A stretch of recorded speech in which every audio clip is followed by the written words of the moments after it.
Please आप लोग बैठ जाएं। मंच पर आसीन परम आदरणीय आज के मुख्य अतिथि और मुख्य आयकर आयुक्त आदरणीय संदीप कुमार सर, आज के विशिष्ट अतिथि विशिष्ट संबोधन के लिए उपस्थित हैं परम आदरणीय डॉक्टर यशवंत संखवार साहब, जो डायरेक्टर हैं institute of medical science Kashi Hindu विश्वविद्यालय। साथ में ही डॉक्टर एस के भारती साहब हैं, जो बीएचयू में ही पोस्टेड हैं। साथ में ही है Virendra Kumar, joint commissioner industries, वो भी मंच पर हमारे पधारे हुए हैं। साथ ही हमारे आज के सभा के अध्यक्ष आदरणीय इंजीनियर कविंद्र सिंह, महाप्रबंधक ओएनजीसी उपस्थित हैं। प्रदेश के अध्यक्ष अखिल भारतीय अनुसूचित जाति जनजाति कर्मचारी कल्याण अशोक प्रबुद्ध जी उपस्थित हैं एवं मंच पर बहुत सारे हमारे डिग्निटी उपस्थित हैं। है अब भारतीय संविधान को जानेगा कौन? भारतीय संविधान में मूल अधिकार दिए गए हैं, कर्तव्य दिए गए हैं। आपके पूरे संवैधानिक अधिकारों से परिपूर्ण हमारा भारतीय संविधान है। इसको जानेगा कौन? इसको समझेगा कौन? इसको समझने के लिए समाज का बुद्धिजीवी होना आपको जरूरी है। लेकिन आप इस बात को सोचेंगे कि बुद्धिजीवी का मतलब केवल ये होता है कि जो एमए एमएससी कर लिया, पीएचडी कर लिया, डॉक्टरी हो कर लिया, आईएएस आईपीएस आईआरएस हो गया, वही बुद्धिजीवी होगा? क्या इस पर आप लोग चिंतन करते हैं? तो बाबा साहब अम्बेडकर कहते हैं कि समाज का बुद्धिजीवी कौन होगा, समाज का समझदार व्यक्ति उन्होंने किसको माना? तो संपूर्ण वाङ्मय जो बाबा साहब अम्बेडकर ने किताब लिखा, उसके पहले ही खंड में बाबा साहब अम्बेडकर ने कहा कि बुद्धिजीवी व्यक्ति वही होगा जो दूरदर्शी हो, नेतृत्व क्षमता रखता हो और सलाह दे सकता है। ये तीनों गुण एक अनपढ़ से अनपढ़ व्यक्ति में भी हो सकता है और एक पढ़ा से पढ़ा लिखा व्यक्ति में हो सकता है। मेरे साथियों, बाबा साहब अम्बेडकर कहते हैं किसी भी देश का संपूर्ण भविष्य उसके बुद्धिजीवियों पर निर्भर करता है। यदि बुद्धिजीवी व्यक्ति ईमानदार हो, निष्ठावान हो, कर्तव्यनिष्ठ हो, तो यह उम्मीद की जा सकती है कि संकट काल में वह खड़ा होगा और अपने समाज का मार्गदर्शन करेगा। आज पूरे वर्ल्ड में भारतीय संविधान का लोहा माना जाता है। भारतीय संविधान को ये कहा जाता है कि ये सबसे लिखित जो संविधान है और 135 करोड़ की आबादी को एकजुट बना के रखा हुआ है, जहाँ पर विभिन्न भाषा के लोग हैं, विभिन्न क्षेत्र के लोग हैं, विभिन्न धर्म के लोग हैं, विभिन्न जातियों के लोग हैं। कोई तो खूबी होगी, कोई तो ऐसा रहस्य छुपा है संविधान में। तो संविधान को समझने के लिए बहुत ज्यादा अनुच्छेद को आप पढ़ते हैं, उससे पहले ही आप भारतीय संविधान की प्रस्तावना को समझने की कोशिश करें। तो बाबा साहब प्रस्तावना में ही लिखते हैं, जिसे अंग्रेजी में प्रियम्बल कहते हैं, कि हम भारत के लोग भारत को एक संपूर्ण प्रभुत्व संपन्न, समाजवादी, पंथ निरपेक्ष, लोकतंत्रात्मक गणराज्य बनाने के लिए तथा उन सबको सामाजिक, आर्थिक, राजनैतिक न्याय, विचार, अभिव्यक्ति, विश्वास, धर्म और उपासना की स्वतंत्रता, प्रतिष्ठा और अवसर की समता प्राप्त कराने के लिए तथा उन सब में व्यक्ति की गरिमा, राष्ट्र की एकता, अखंडता सुनिश्चित करने वाली बंधुता को बढ़ाने के लिए दृढ़ संकल्प होकर अपनी इस संविधान सभा में आज ही के दिन 26 नवंबर 1949 को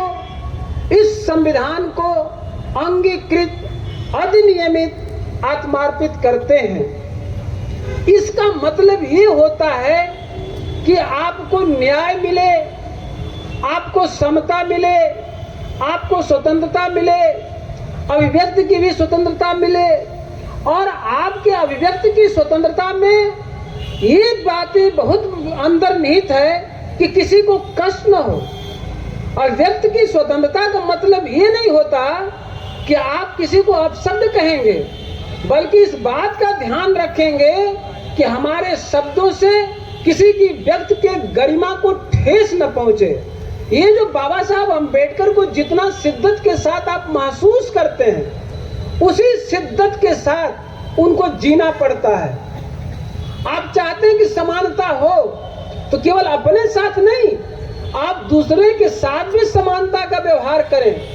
आप चाहते हैं कि आपकी गरिमा बनी रहे तो आपका उद्देश्य ये भी होना चाहिए कि दूसरे की गरिमा बनी रहे। अगर इस बात को आपने ध्यान नहीं दिया तो आप बाबा साहब अम्बेडकर के अनुयायी नहीं कहे जाएंगे। आज पूरे मुल्क में जब इस बात को कहा जाता था कि डॉक्टर भीमराव अंबेडकर किसी जाति के नेता हैं, किसी समुदाय के नेता हैं, दलितों के नेता हैं, अस्पृश्यों के नेता हैं, अछूतों के नेता हैं, यहाँ तक कि जब ये माना जाता था कि जब हम लोगों को हरिजन कहा जाता था, अब तो ये इनवैलिड हो गया, असंवैधानिक हो गया, तो उस समय कहा जाता उनके नेता हैं। अगर उनके नेता बाबा साहब अम्बेडकर थे तो आज जरा देखिए बाबा साहब अम्बेडकर की प्रासंगिकता। जब उन्हें इस देश में ये कहा जाता था कि डॉक्टर भीमराव अंबेडकर देश के स्वतंत्रता सेनानी नहीं है, बाबा साहब अम्बेडकर देश के लिए कुछ कर नहीं रहे हैं, तब बाबा साहब अम्बेडकर ने एक बात कहा कि जब इस देश में दो बातें आएगी कि जब देश हित के चुनाव में और अपने व्यक्तिगत हित के, अम्बेडकर के हित के चुनाव में, दोनों में से ये तय करने की बात आएगी कि कौन आपको प्रिय है, तब बाबा साहब अम्बेडकर ने कहा कि मैं देश हित को सर्वोपरि समझूंगा और अपने हित को कमजोर कर दूंगा। लेकिन यदि समाज हित और देश हित टकरा गया, उस समय अगर कोई मुझसे पूछे कि आप देश हित चाहते हैं या अपने इस जो वंचित समाज का हित चाहते हैं, तब बाबा साहब अम्बेडकर ने ललकारते हुए कहा कि जो समाज शोषित है, जो समाज अनपढ़ है, जो समाज गरीब है, जिसे बोलने पर जीवा काट ली जाती है, सुनने पर कान में रंग पिला दिया जाता है, चलने के लिए दोपहर में चलना पड़ता है, उसकी परछाई से कोई अपवित्र न हो जाए, और कमर में झाड़ू मारना पड़ता है। अगर ऐसे स्थिति में देश और समाज को चुनना पड़ गया तो मैं अपने समाज के हित को सर्वोपरि मानूंगा और उसके लिए अपनी कुर्बानी भी कर दूंगा। याद रखना मेरे साथियों, आज आपके मंच पर आदरणीय संदीप कुमार साहब, समाज के सबसे वरिष्ठ पद जो होता है, जो सरकार का पद होता है, आदरणीय शंखवार साहब जो बैठे हैं, ये साधारण प्रतिनिधित्व नहीं कर रहे हैं। बाबा साहब अम्बेडकर यही चाहते थे कि हमारे समाज में जब आरक्षण आवे, जब हमारे समाज में प्रतिनिधित्व मिले, तो हमारे लोग चपरासी ही ना बने। लोग कहते हैं ना कि नौकरी में आरक्षण हो गया, कितने दिन चलेगा? मेरे भाइयों याद रखना, अभी 22 अप्रैल 2020 की एक घटना मैं बताऊं, सुप्रीम कोर्ट ने एक निर्णय दिया कि ये समाज के अंदर जो बैकवर्ड क्लास के लोग हैं, SC ST के जो लोग हैं, OBC के जो लोग हैं, ये लोग अब संभ्रांत हो गए हैं। इसका मतलब आप लोग समझ रहे हैं, संभ्रांत हो गए हैं। इस सूची में संशोधन किया जाए। कारण क्या है? वो चाहते हैं कि आप नौकरी करें लेकिन सेवा के पद पर रहें। और सेवा कौन सी करें? चपरासी करें, बाबू की करें, मिस्त्री की करें, सफाई करें, लेकिन वो नहीं चाहते हैं कि आप उस पद पर जाएं जहां पॉलिसी का निर्माण होता है। और संयोग से बाबा साहब अम्बेडकर का सपना पूरा करने के लिए आदरणीय संदीप कुमार साहब जिस पद पर बैठे हैं, आदरणीय संखवार साहब जिस पर पद पर बैठे हैं, ये लोग पॉलिसी का निर्माण करते हैं और पॉलिसी को इम्प्लीमेंट करते हैं। ये बाबा साहब अम्बेडकर की इच्छा थी। बाबा साहब अम्बेडकर चाहते थे हम लोग शिक्षित हों, लेकिन मात्र साक्षर न हो। याद रखना मेरी बात को। बाबा साहब अम्बेडकर चाहते थे कि हमारा समाज शिक्षित हो, लेकिन केवल साक्षर न हो।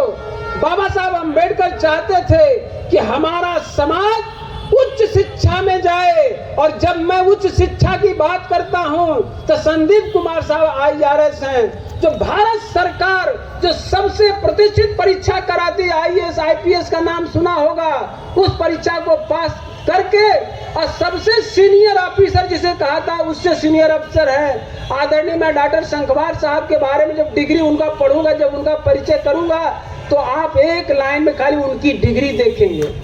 हायर एजुकेशन क्या होता है, उच्च शिक्षा क्या होता है, आप जरा सोचना। हम प्रशंसा नहीं कर रहे हैं, बस खाली आपको दिमाग में डाल रहे हैं कि BHU जैसे संस्थान में कौन बंदा है जो आपको डायरेक्टर बनाना चाहता है। कुछ तो खूबियां रही होगी, कुछ तो खूबियां रही होंगी, तभी तो वे लोगों ने यहां तक पहुंचाया है साहब को। ये बाबा साहब अम्बेडकर के दिए हुए अधिकार को इन्होंने बखूबी निभाया, उसको पढ़ा, उसको जिया और भारत के प्रतिष्ठित यूरोलॉजिस्ट बने। और यूरोलॉजिस्ट ही नहीं, भारत के बहुत सारी डिग्रियां लेकर के और विदेश से जो डिग्रियां अर्जित करके इन्होंने BHU पर बहुत बड़े सम्मान को अर्जित किया है डायरेक्टर पद पर। ये बाबा साहब अम्बेडकर की इच्छा थी। अब मेरे साथियों, एक बात आप लोगों को और बतानी है कि आप कैसे सीखेंगे, कैसे समझेंगे। लोग ये चाहता कि हम भी खूब ज्यादा पढ़ें, हम भी ज्यादा शिक्षित हों, हम भी ज्यादा जागरूक हों, हम भी इंटेलेक्चुअल हों, लेकिन बनेंगे कैसे? इसकी 3 विधा है, देख करके, सुन करके और पढ़ करके। देख करके, सुन करके और पढ़ करके, 3 ही विधा है।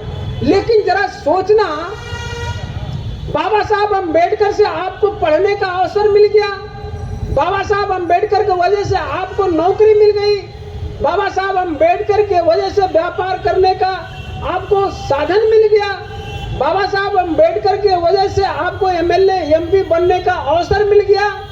अवसर मिलने के बाद आप लोगों ने देखने का काम क्या किया? गलती से जो लोग गलती किए उन्हें एहसास होना चाहिए। और ये याद रखिए मेरे मित्रों, मानवर साहब कहते हैं कि आपको कहाँ जाना चाहिए ये भी पता होना चाहिए और कहाँ नहीं जाना चाहिए ये भी पता होना चाहिए।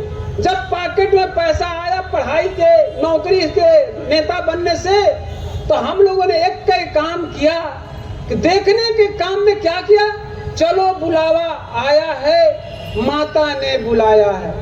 बाबा साहब अम्बेडकर ने पढ़ाई का मौका दिया, बाबा साहब अम्बेडकर ने नौकरी का मौका दिया, बाबा साहब अम्बेडकर ने राजनीति करने का मौका मिला। लेकिन आपने चले गए माँ वैष्णो देवी, कोई पहाड़ा वाली, कोई शेरा वाली, कोई भीटा वाली, कुल चला गया। लेकिन मैं कहता हूं कोई बात नहीं, कल अज्ञानता थी, कल आप नहीं जानते थे, लेकिन मैं अब आपसे कहता हूं जाइए घूमने, इस देश में नहीं विदेश में जाइए। मैं कहता हूं आपसे कि बाबा साहब अम्बेडकर को नमन करते हुए आप लोग सोचिए, अब बाबा साहब अम्बेडकर का जन्म 14 अप्रैल 1891 ईस्वी मऊ छावनी मध्य प्रदेश में हुआ। और मैं कहता हूं आप लोग जाइए, टिकट कटाइए, मऊ छावनी मध्य प्रदेश जाइए, बाबा साहब अम्बेडकर की मूर्ति के सामने खड़े होकर के आंखें बड़ा बंद कर लीजिए और नमन करिए। हे बाबा साहब भीमराव अम्बेडकर, आप नहीं होते, आप नहीं जन्मे होते तो कमर में झाड़ू होता, आप नहीं होते, आप नहीं जन्मे होते तो आपके ये गले में मटका होता, यदि आप नहीं जन्मे होते तो सुनने पर जीवा काट ली जाती थी, बोलने पर काने में रांगा पिला दिया जाता था। आप नहीं होते खड़ी दोपहरी में चलना पड़ता।